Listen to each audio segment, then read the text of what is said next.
Hey guys, good morning. আজি ৰাতিপুৱা আহিলোঁ সৰু বাঘলৈ যাওঁ। সৰু বাঘৰ ওচৰতে বেছি দূৰ নহয়। বাঘলৈ বিশেষ দৰকাৰ এটা আছে, সেইকাৰণে ভাবিলোঁ বাঘলৈ যাওঁ আৰু অলপ ভিডিঅ' বনাওঁ। পথাৰে আহিছোঁ।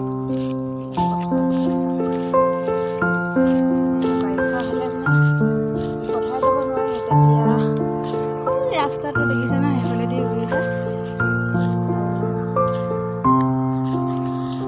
খোজকাঢ়ি আহিছোঁ। চব ভাগৰ লাগি গৈছে অলপ। পথাৰখন দেখাই দিছোঁ। ধান নাছিলে মানে শেষ হ'ল আৰু ধান নাই।